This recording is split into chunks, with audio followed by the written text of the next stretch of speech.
Motion to approve. Do we have a second? Second. All in favor? Aye. Aye. They pass. Thank you. Mr. Holmes, you're first up. Yes, sir. Good afternoon. We are, what you have in front of you should have as part of your packet, the proposed legislative agenda. This is the agenda I went over in admin in January. I'm sorry, I don't recall the date right off the top of my head. I haven't received anything additional from any council members. The way it is currently calendared, if passed out of this committee today, it would go to council next week on the 14th, and will be that would give us time to be ready for the legislative breakfast, which I believe is on the 24th. You had it? We had to reschedule for the 24th. They scheduled a legislative budget hearing in Montgomery that day. Y'all have had it. I've read it to you, so I'm not gonna belabor it unless there are specific questions that the council members have. I make the motion, we approve it. Do we have a second? All right. All in favor? Aye. Aye. There you go, Mr. Holmes. Thank you. All right. Chief Smith's not here. Chief Williamson? Yes, sir.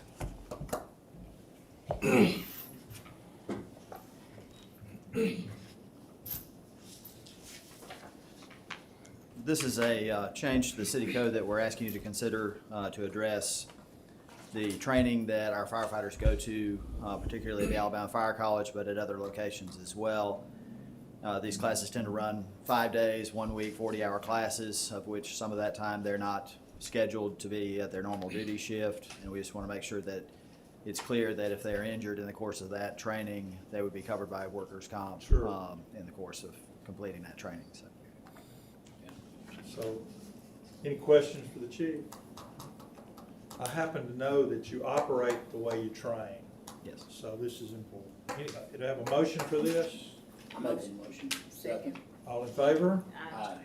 Thank you, Chief. Ms. Day? I'm You're gonna not Ms. Day. cover for Ms. Day. This is a pretty easy text amendment to section 21 of our code. This would be the special events permit section.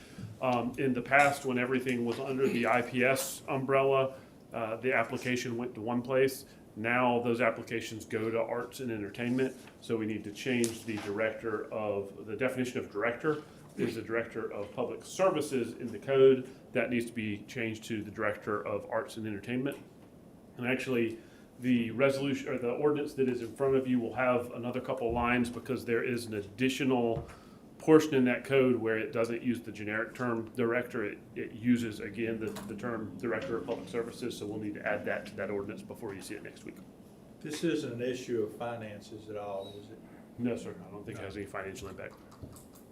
It's really just the routing of a parade or special event permit. Any questions about this? I make a motion. Second. All in favor? Aye. Thank you.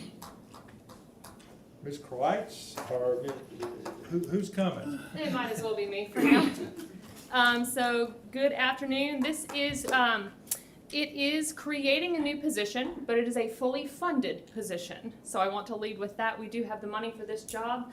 It is a job that, as UD has been settling itself back out from its previous entity under Mr. Moore, I realized we need somebody else on the administrative team, my team. And so this director or development review manager position will settle in the administrative group and help manage the development processes between codes and development services, planning, building and inspections. We want to make sure that everyone's talking to everyone and helping to manage those projects because I can't do it all by myself. I like to think that I can, and then I realize I might need a little bit of help. So we've got an existing employee that will be reclassified into this position, and again, it is fully funded. Any questions? Where is it fully funded from? We have a position that we have not filled, a couple positions we haven't filled, and so we're using money from that position. Which positions are that? It's just one position. There's a chief plumbing inspector that has not been filled for over a year. So we're using money from that. And So do you not need a chief plumbing inspector? no, sir. I'll be Why bringing. do you have it there? Well, and that's the thing. I mean, I'll be bringing in the coming. That's not there. No, I'm getting there. So in the next little bit, we'll be bringing you an entire redo of the building and inspection division. And so I've been working on job descriptions with Miss Herbert, and so I'll be bringing that to you, and you'll see what the overall picture is, and this is just that first step in it. Any other questions? Make a motion. Second. All in favor? Aye. Thank you. Thank you. All right. We are going now to have a discussion about the private event licensing and permitting for the event center down on River Hill. Who is here from that event center? Go ahead. Tell us what you want to do and come up here, please. I need to go to the podium. And what you have in mind. Well, the way the city code is set up now, an event space is in usage, has nothing to do with alcohol licensing, just in usage. Event space is tied in at the same as a banquet and a reception hall. Now, obviously, an event space can do banquets or receptions, but in general, it's a completely different animal than a reception hall is. And because of the description of that, the way this is interpreted by zoning, Drew City Social has run as an event space for well over a year. And I've got some notes of how many times we were open, what events we did, et cetera.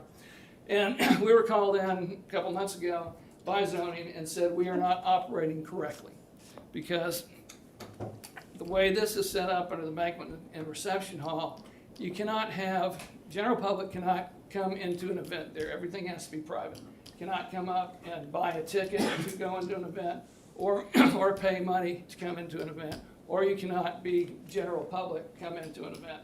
So that pretty much eliminates over half of what we would do. And it's not just us, but in the future of Tuscaloosa, as an investor comes in and wants to be an event space. An example I asked for clarification is, what if Anheuser-Busch came in and wanted to rent the facility and do something and just do a promotion? And we were told, well, if they just want to invite everyone, no, that cannot be done. Well, the event we had the Friday previous to that, we in conjunction with Buffalo Rock, Anheuser-Busch, and Drew City Brewing, we did a free cookout for first responders. It was also, and we had a great turnout, a lot of EMTs, sheriff was there, a lot of officers, wonderful event. Also, it was when the Clydesdales were in town. We had, kids could come out, take pictures with Clydesdales, the trailer was there and all that stuff, but we were told that event would not be allowed unless we went to get a special permit to do something like that in an event space. The same thing, all of us have been involved with charities over the years. Every charity fundraiser, they're gonna sell tickets in advance and tickets at the door. That is not allowed under this interpretation of the rules. So what we're saying, and again, we have operated this for well over a year, is event space needs to be separated in the usage from banquet and events hall and come up with a different idea of what you want to run as an event space. You have to be able to do charity events. We have to do these events. So, and it's not the same as a banquet hall. So that's the discussion, is what can the council do to break that off separately and have an actual usage for an event space? One of the examples I've been using is in your district. Excuse me. But if an investor came in and wanted to renovate Leland Lanes, for instance, wanted to open it up, I keep doing this thing, I'm sorry. They want to open it up, put a stage on one end, do some great private events, bring some acts in because it's a big space. The city does not have a usage for you to be able to, that investor to be able to do that. And you can set this aside, come up with your definition of an event space, you can put parameters on it, how many events, what's a ticketed event, etc. But we need this designation for the city. How many people do you want allowed? How many are allowed in there right now? Well, in Drew City Social, and specifically with the outdoor area, which is a big thing with us, we can have up to 1,200 because we have a big green space, we have an outdoor stage, we have a lot of tables and things like that. So we can handle fairly large events without people being packed together. And we've done a number of those, and we've had 0 issues. The only issue we've had in over a year, we had one event that was a Battle of the Bands that was put on by the SGA and the Fraternity Council as a fundraiser for the needy student scholarship. And we got a permit, knew that was gonna go to 11 o'clock, so we got a permit for that. And we had Councilman Wilson, Chief, they had a bunch of calls on that one. And they sent out an officer, they were out there with the sound meter. We were not over the sound, but that was the last one of those we did. We hadn't done any till after 9 p.m. other than that one in the last year. And we've told our booking agent that does private parties, we're not doing anything on the outdoor stage after 7 p.m. So the sound issue is gone as far as we're concerned. Well, somewhere on the paperwork I saw it had the number 2,300. Well, there are also sections outside of what we have as our standard licensed area that we could go and get a special event permit and put a stage way in the back, which is what we did for that fundraiser, and use the entire parking lot, and I think you get up to just under 5,000, but we would never do that. Well, I That's think just the on chief square footage. corrected me, it was 2,500, which is still a lot of people. I mean, that's a lot of people. That is, again, that's not the area that we have, and we haven't done any 2,500 person events. And I think if you want to talk, Drucy, social in particular, and not necessarily the ordinance in general, I brought this for y'all. Just a couple of notes to give you an idea that we are an event space, and we operate it as an event space. That's how it's done. And what that shows is what we did last year in 2022. We did 57 private rentals. Now, those private rentals include UA events, which are predominantly sorority and fraternities, receptions, reunions, holiday parties, etc. We did 57 of those.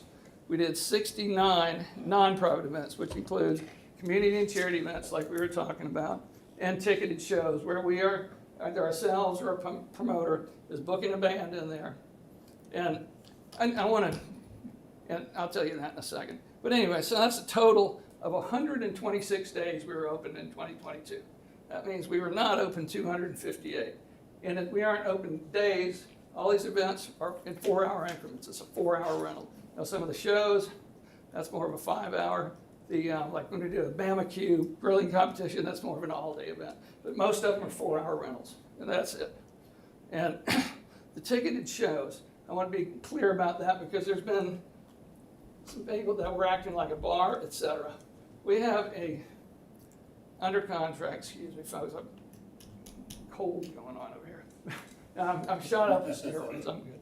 But anyway, we have a booking agent on contract. He goes out, looks for bands throughout the Southeast, Nashville, New Orleans, Mobile, Atlanta, that are routing through, our national acts are routing through. He goes out and he books these events, makes a deal with them, puts them on the calendar. Then we turn around and hire a production company to do lights, sounds, etc.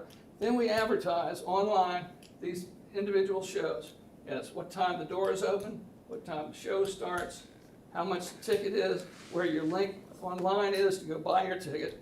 Then you get your ticket online, you come to the event that night, get your phone scanned with your ticket, and you come in just like any other venue. Now, obviously, you get day show tickets, and so I've told you, most of these students don't know what they're doing 15 minutes from now, so they're gonna show up the day of the show and get their ticket at the door. The number that jumps out at me is this $162,000 collected in admission charges. Yes, sir. That's basically just a cover charge, right? No, sir, that's including pre-sold tickets, contract that's done. We also have some promoters will come in and they'll do the show, they'll pay us a venue fee, and they'll get the door and we'll get the concessions. So- But yes, but that is included, what you're paying at the door, what the pre-sold tickets are, admission charge, yes, But sir. it's, I'm sorry, I can't wrap my mind around that to think of anything but a cover charge. Well, it's no different than the amphitheater. It's exactly what is paid in advance tickets for that show and what people walk up to the door and pay. Because we're not just up there cover charge. I mean, this is the show, this is the act, this is the time it starts, This is time the show's over, done. Okay. I mean, it's Not not to be like we, argumentative, but I think some of the bars on the strip, you can pay your cover charge online also, can't you? right, but you can also show up at 5 o'clock for happy hour and stay till 2 in the morning, Yeah.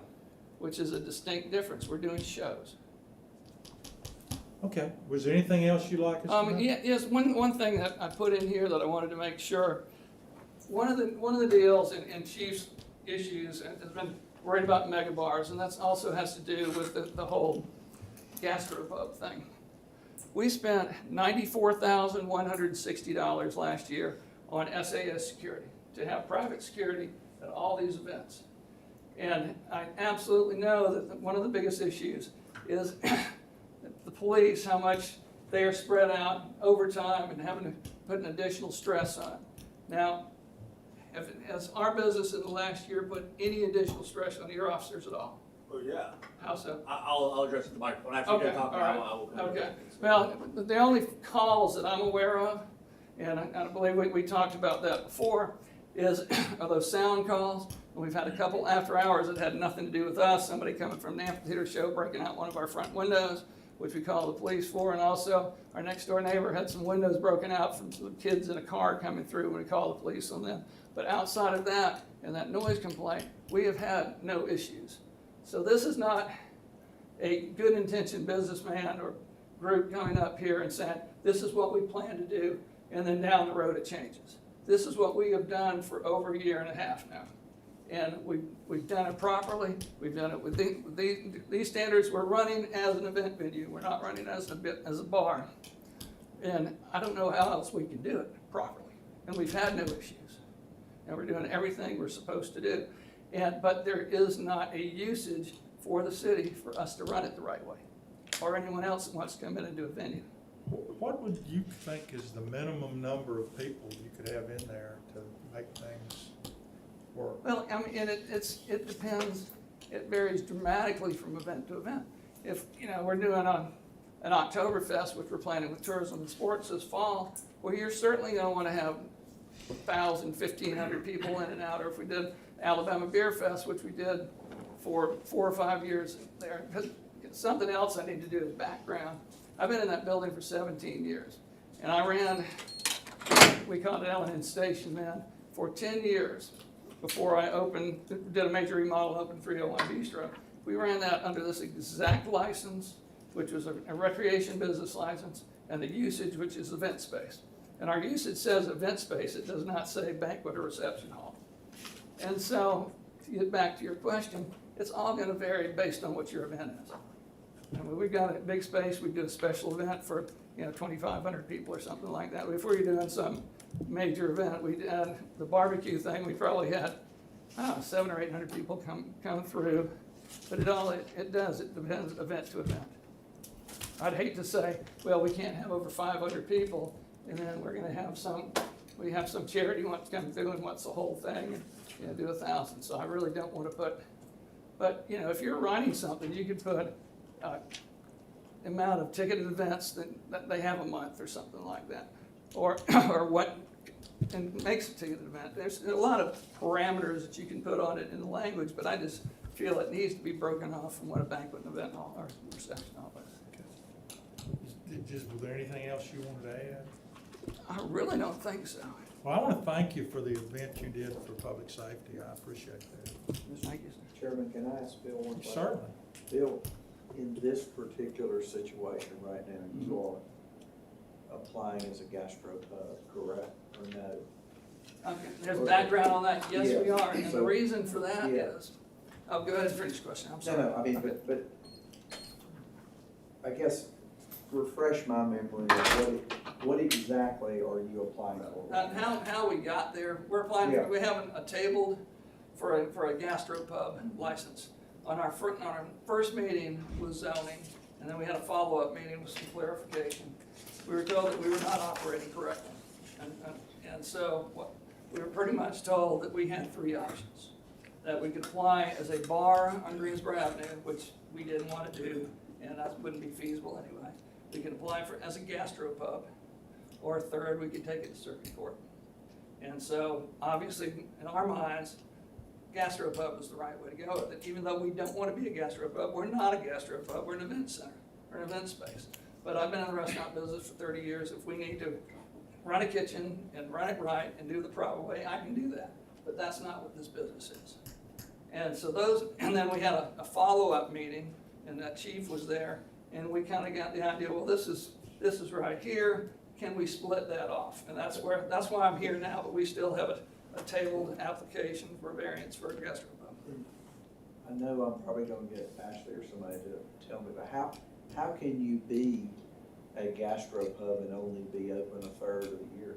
We'd have to be open more. We'd have Right. to change what we're doing You completely. can't. You can't. No, we'd have to go to 5 or 6 days a week in the kitchen and all that stuff. And, I mean, we can do it. We don't want to do it. Y'all don't want us to do it. I mean, we weren't even open half the year.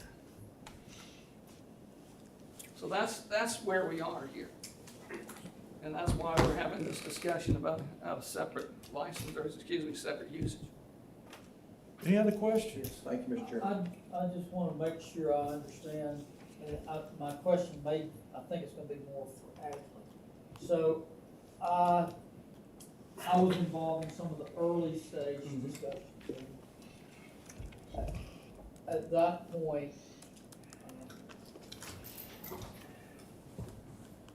are we being asked to create a new category? Is that? No, you're asking, I would think you're asking to clarify and pull one out that says, because it's event space, banquet hall, reception hall, all is one. And event space is not the same as a banquet and reception hall, so just some different language on what an event space would be inside that code. I'm certainly not a code person, but that's how it. So Ashley or Scott that's what I'll need to.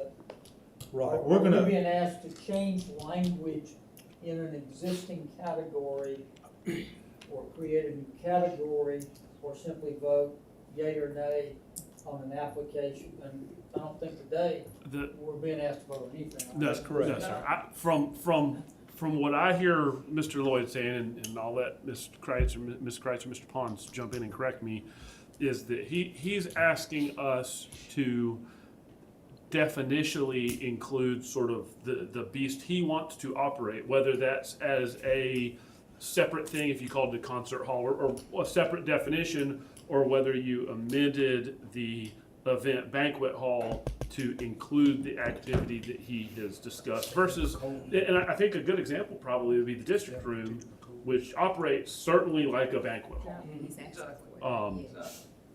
I think that's what I'm hearing his request is. Mr. Holmes, so are we still trying to change the language and operate as a gastropub, or not have to do a gastropub at all, just change the language? That would certainly be our choice. Okay, that's what you were requesting, to not be a gastropub, just Yes, operate. and if we're able to come up with a definition that an actual event space, or an event facility can work, That operate seems under. to be within our code. okay, Ms. Kreitz might can help us with this if, now, I don't wanna cut you short, No, I mean, I've gotten the points across I Okay. wanted to do, okay, and I talked with my hands too much. that's all right. Thank Did you. you have a question for him? Yes, sir. Oh, okay, sir. In your research, have you found any particulars,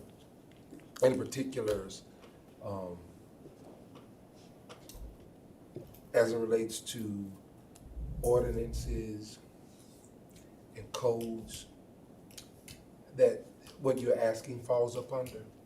Well, most cities have a separate event space. There's a place that I've used, and a lot of people don't know, it's a Saturn in Birmingham. And it's in the Avondale area, and they do private shows and private events, and they're operating under what is called a cabaret license in Birmingham, which is a very, very old license.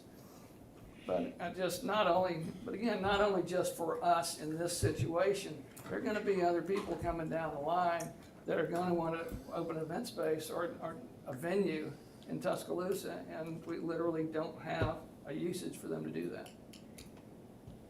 So we have Brad, anything you wanna? Okay.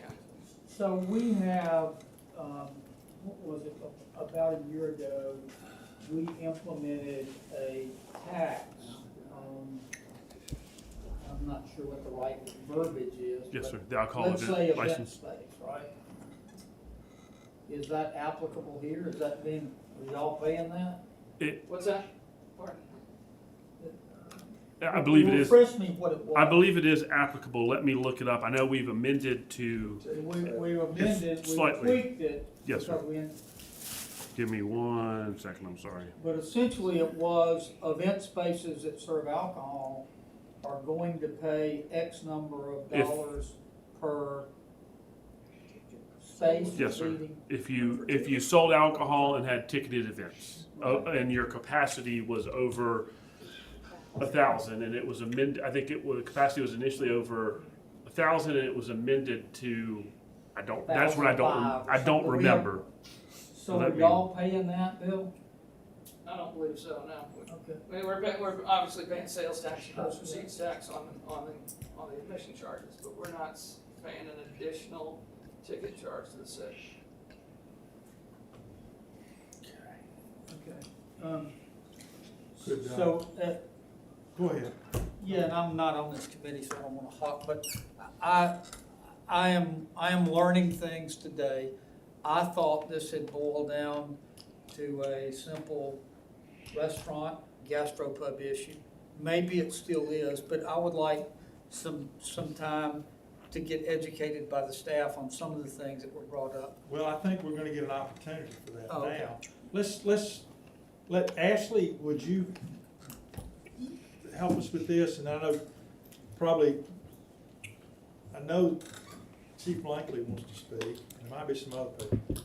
Yeah, so I can hop us in the Wayback Machine and kind of get us where we need to be from a staff perspective on this one.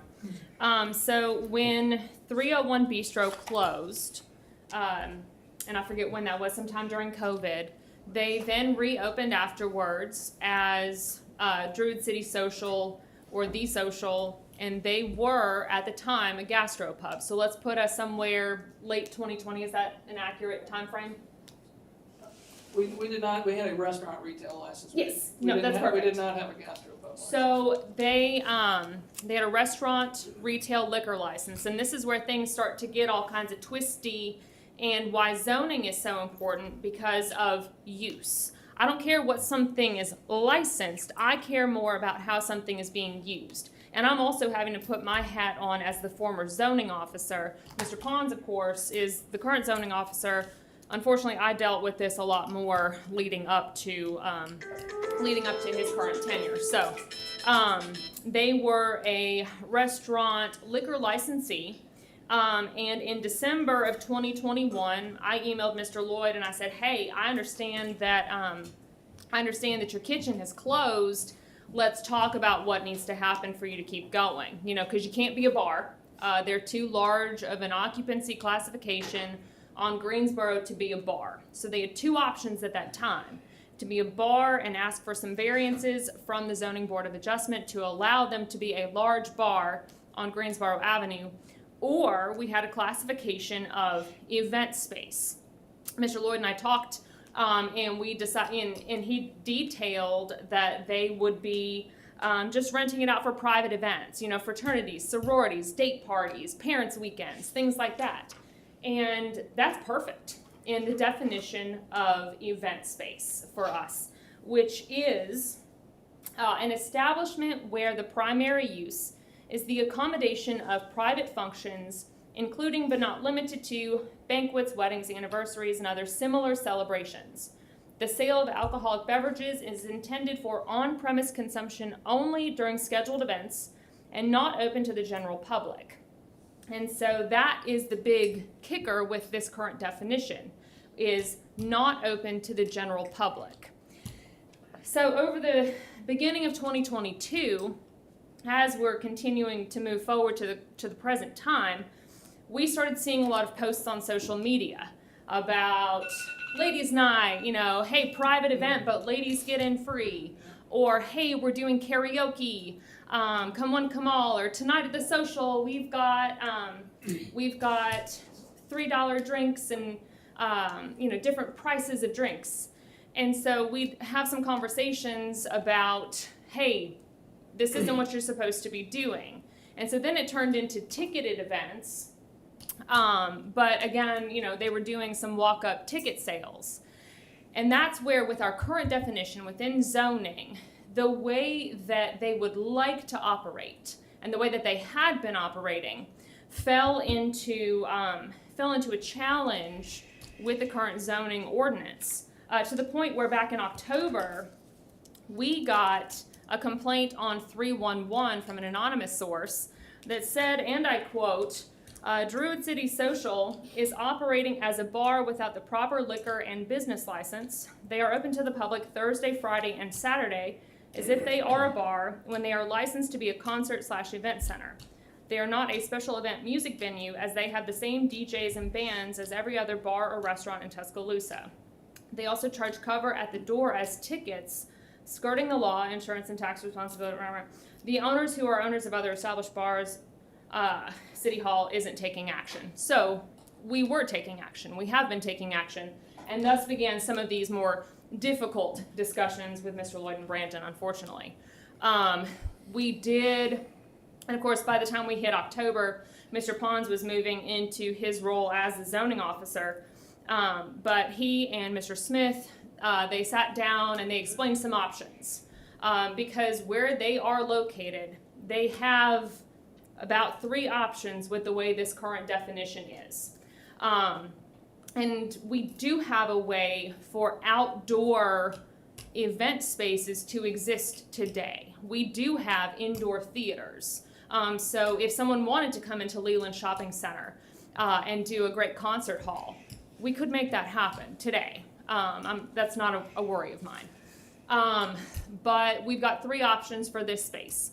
1 would be to go to the Zoning Board of Adjustment and request that they be allowed to operate as a bar with more than 100 occupants along Greensboro Avenue, which is currently prohibited by the Downtown Riverfront Overlay District.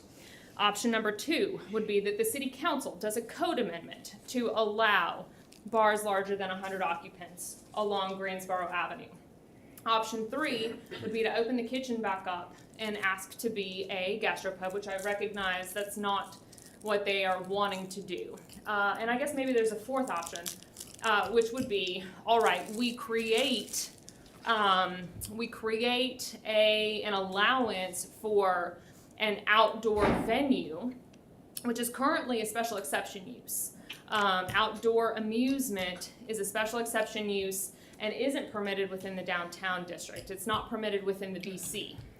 So you would have to do a variety of things in order for them to operate under our current zoning ordinance. And so that's where our office is at this point. When this, you say, were you involved when this was written and that was not permitted? Mm-hmm. Can you tell us why it wasn't permitted? Which part? The bars over 100 occupants? Or the last part having the outside? Oh no, thankfully that was done prior to me. Oh, okay. That was in the original 1972 zoning ordinance. But the prohibition against large bars along Greensboro, bars over 100 occupants, originally we said no bars at all along University in Greensboro, and around 2019 we opened it up to allow just 100 bars of 100 occupants or fewer along University and Greensboro. When you say along University Boulevard, they're all over University Boulevard. In the DR. In the DROD, I'm sorry, in the downtown area. Well, including the corner of 21st Avenue? They, so are you going all the way down to Moe's? Yeah, That's a gastropub. it's not a bar. Actually, Moe's, I know. Okay, so then, all right, I Yeah. don't need to decide. Keep moving. But we changed the code in 2019-ish to allow 1 bar per block face that was 100 occupants or less along University and Greensboro both, because it had been prohibited for so long. Okay.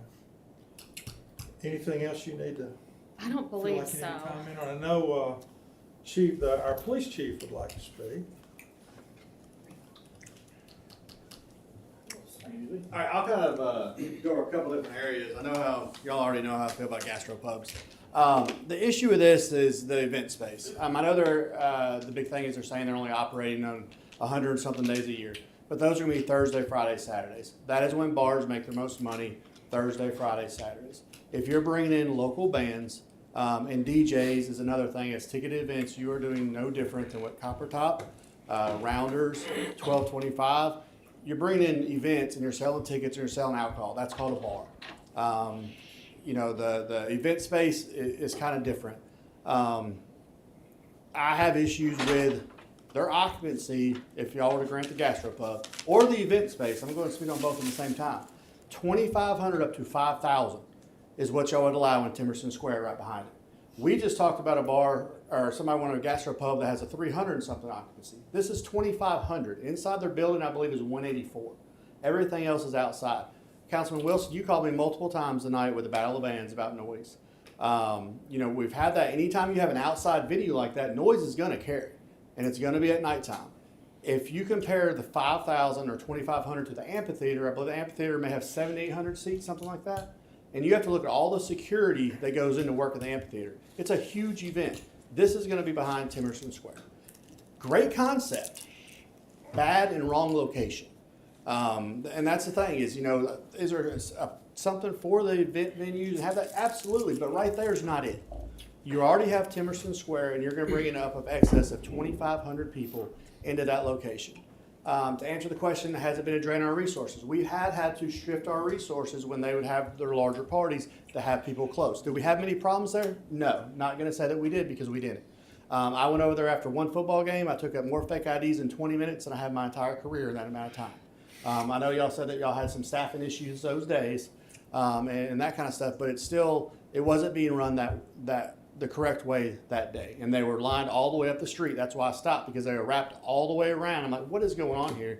And they were selling tickets at the door, which is covered. There's no different from the way they're operating, the way a bar operates at that time. I get the event space concept, but it's the worst location that you could choose for that. And I hate that, but that's an honest opinion. If y'all approve the event space or a gastropub, you are influxing 2,500 people in Timerson Square that's already got, I believe, around 1,500 people that are already allowed there. So you're going up to 3,500 to 6,500 people that you'd be allowing in that area. How does that compare with the Strip? The Strip is probably, do you have the numbers? I got the numbers. I would say probably Strip is probably 5,000 if I had to guess, because you're 3 megabars. Between Rounders, oh, come on, someone.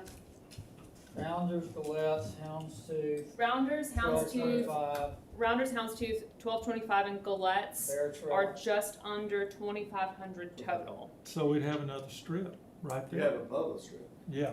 plus 1,500. Because you've got If they're at max capacity. just over 1,500 total on Temerson, and then this would be 2,500 outside and 185 in.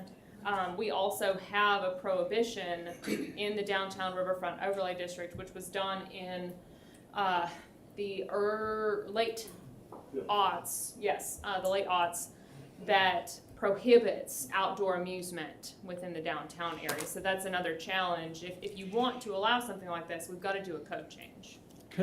Like, since we got you back up there, Okay. help me with understanding how, if you get a ticket online, it's not a cover charge. Okay. Can you do that? Is it a cover charge in your mind? Listen, this is Ashley Kreitz, urban development, Sure. not zoning officer. But if I'm paying $10 online or $10 at the door, I don't know quite what the difference is. Okay. But that's just That's me. my thoughts. That's but, just I me. mean, I don't want to be argumentative, but that's my thought. Okay. Chief, did you have anything else? No, just that we feel packing that many people in that many areas of public safety concern. We've talked about it all afternoon. We've talked about it before. It's a great concept, bad location. We'd be doubling what we got at the Strip, and 2 different locations. Yeah. Okay. And like I said, The fire marshal is here. Did you have some comments or anything? A couple of things. Well, come on up here, William.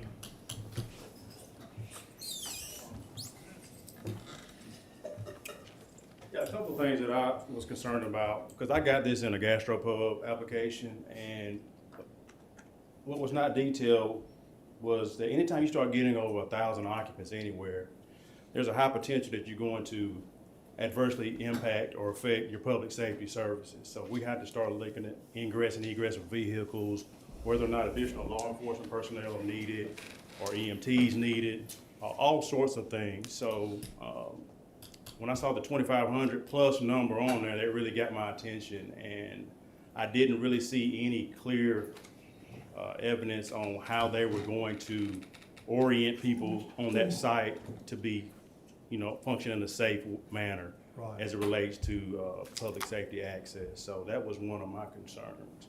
And I know he said there were different style events, maybe 500 this time, maybe 1,500, maybe 2,000. We may be in the back corner this time. We may be on the east. So when you do, that's why you do special event permitting. So each event is an event of its own, so we can address and look at those types of things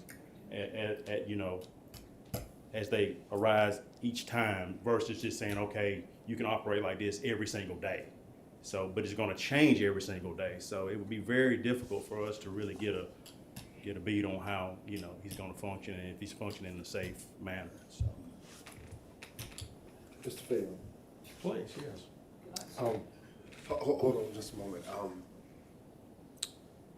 You said anytime you have over 1,000 occupants in a venue, that causes a public safety concern? There's potential for the fire code in the emergency preparedness chapter. The fire code addresses gatherings over 1,000, and you have to start thinking about putting different things in place, because you start to have, there's a lot of potential for it to impact your normal day-to-day operations as it relates to egress and ingress.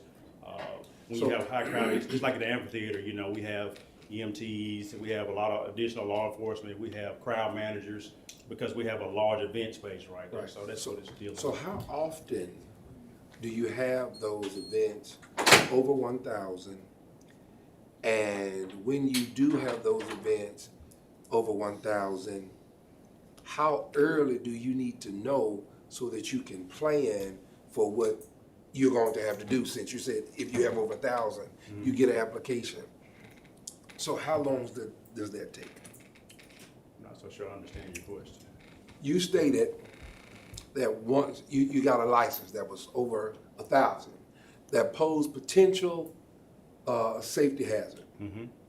So how many days prior to the event do you get that notice? Number one.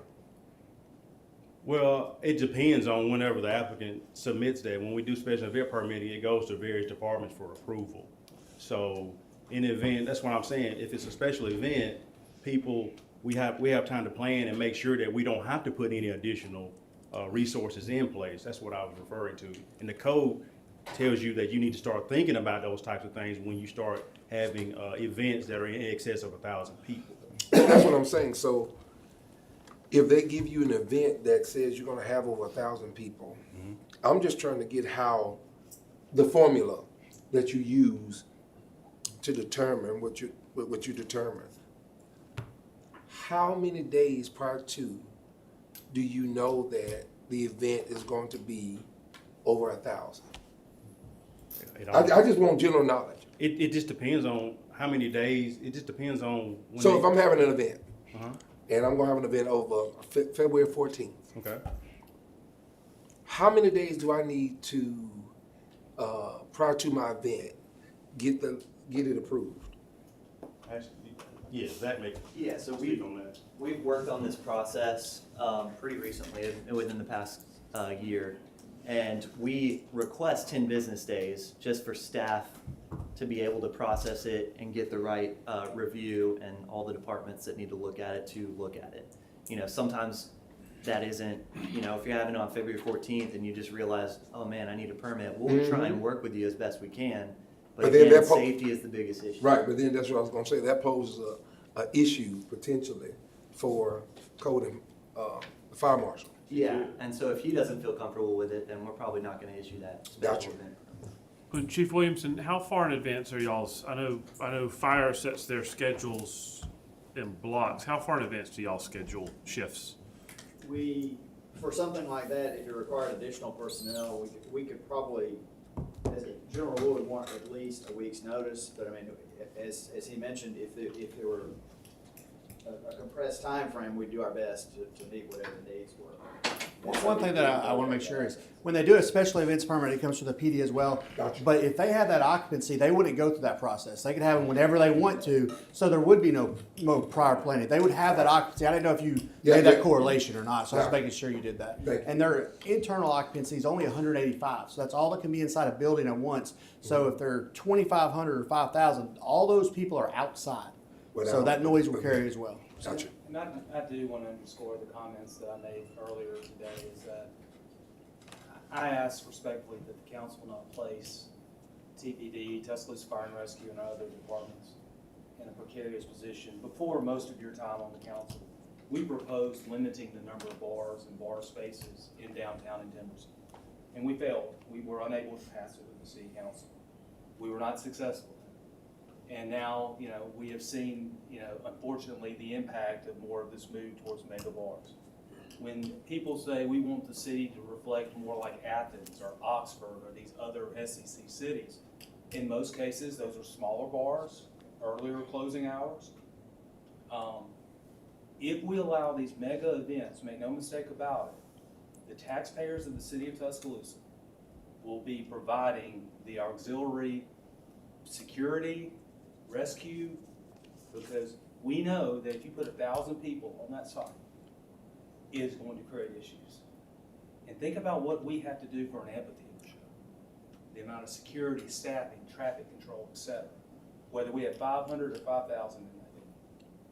So I can't say strongly enough that I am extremely concerned about the amount of density we want to put in one area of our downtown and our inability to be able to police it, patrol it, provide the services that our constituents would need to feel safe. Again, I really respectfully ask you support the police chief and the fire chief and the administration in this, because I wouldn't put it in those terms if I didn't feel that strongly about it. Mayor, can I say one thing? That's not up to me, that's up to the chairman. Certainly, Mr. go Fairweather, ahead. I just wanted to clarify something on the, on the occupancy. Now, the licensed area we have cordoned off is 1,200 people. Anything above that, the 2,500, 5,000 people, we would have to go through the special event permit process, which we have not run one of those events in the year that we've been open. And the difference is, we've had this occupancy. It's not a new business, as I said before, Mayor. It's not a new business coming in saying, this is what we're going to do, and then circumstances change and do something else. We've been running this business in this model as an event space, open 168 days last year, for the last year plus. And as Chief said, we've had no calls because of issues at our location. There was no additional problems or pressure on the police, and I understand that's a serious, serious issue. But this is something that's been done for over a year with no issues. And certainly when we're into the Oktoberfest later on this year with tourism and sports, we'll get a special event permit. If we have something that's over that 1,200, then we'll get a special event permit. But we've had no issues. I think we probably had 1,200 2 or 3 times in last year. That's not what we're doing. And again, if you break off the special event event space from a banquet hall, you can put any parameters on that you want. You can put 700 people, 1,000 people. You can put whatever space you want on that. But this is not, you're going to put 5,000 people, the same number of people as are on the strip. We've done it for a year with no issues with all these events that I've shown you. It's not theoretical. It's what's happened. And that's the issue. When you met with Ms. Crikes and she explained this event center issue with you, as she told us, did you understand that? Yeah, we did. In fact, in one of the email back and forth, Ms. Kreis said that make sure that you are running as an event space with ticketed events. And that's what we did. And she said, and used Druid City Music Hall as an example. I'm sorry, Ms. Kreitz, I couldn't hear you. You said something and I couldn't hear it. I do not recall that email specifically. I know we did discuss ticketed events, larger ticketed events, but, and I know we discussed Druid City Music Hall, but I do not recall that my instruction was as such. Okay. I have the email, I'm not gonna argue with Ms. Kreitz. But either way, just the point, and I understand all the additional pressure and big crowds and all that stuff. I've been in this building for 17 years. I've been operating bars in Tuscaloosa for 21 years. We're doing it the right way. We're paying our taxes. We're not having any issues. Again, Mayor, we paid $94,000 in 2022 in security, so we would have no issues, so we could take care of this. I keep going back to it. This is not theoretical. This is how we've operated the last year and intend to continue operating. It's not additional pressure. We've I have done it no the right doubt way. that you're a good citizen. That doesn't even come into the situation for me. I'm just concerned about the potential problems that we could have there and public safety. And I can understand, I could really understand that if it's just, we're coming up here to pitch this to y'all, but that's not the case. And, you know, in the gastropub, the state ABC doesn't understand what's going on with this at all, because we're operating, again, this is usage, it's not licensing, but we're working on a special retail more than 30 days, which is special event license with the state. And their words at ABC enforcement were, quote, "You're running it exactly the way you're supposed to." Well, I don't doubt they told you that, but they're in Montgomery, they're not in Tuscaloosa. Yes, sir. Well, it's enforcement here, but either way, it's the licensing is separate from the usage, obviously. So. And Mr. Lloyd, I want you to know, this is not a reflection on you and what you've done and the investments that you've made. But in my opinion, we've reached a point of critical mass, and we have to address this now, or if we continue, I don't know where it ends. We lose our capacity. We'll have to take away from other parts of our city to contain and control downtown in the Strip. That's where we will be, unfortunately, dozens of weekends a year. And my responsibility is not to a district. My responsibility is to 70 square miles of this city. And we sounded the warning bells in 19, they weren't loud enough. This time, I want to be crystal clear. The high density of bars create more likelihood of crime. High density of bars create more opportunities for trouble that we're seeing manifest itself. We now have a proliferation of guns on the street that make it even worse. We will be creating more ticking time bombs if we continue down this path. And TPD, Fire and Rescue, Urban Development, they are sounding the warning bells, and we have to hear those and do something about it, or we'll be sitting here a year from now wishing we would have done something, and unfortunately it'll be too late at that point. It's no reflection on you, but I have a greater responsibility, and I respect you, and I hope you can understand the position of our team and myself. I appreciate that, Mayor. I want your business to be successful and never have any trouble. Yes, I understand that, but with the model that zoning says, when all we can do are strictly private rentals. No, it doesn't, according to that, if we had James Taylor playing out there, we could not have somebody walk up and buy a ticket at the door. Under the way the zoning is, that we are. Is that correct, Mr. Bonds?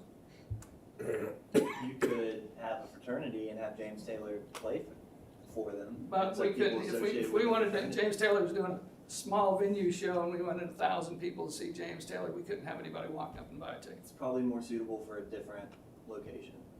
And that's the point.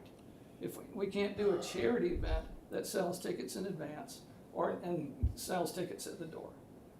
So with just strictly fraternity and sorority rentals, and then in the summertime, we do some wedding receptions, and that's mainly late May, June, and July. Nobody wants to get married outdoors in August in Alabama, and there are only 4 Saturdays a month. Everybody wants to get married on Saturday. So it limits us beyond the capacity of being able to run that business on just private rentals. So we don't know where we are then.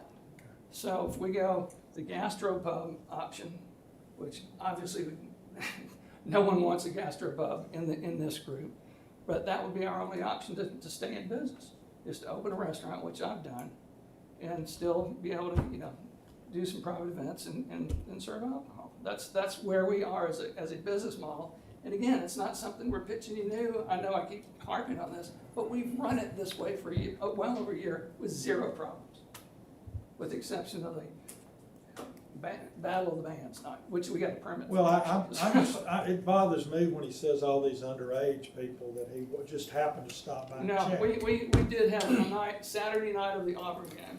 70% of our student workers, we got about 50 of them that we're gonna have to replace because we canceled all these acts for the whole spring.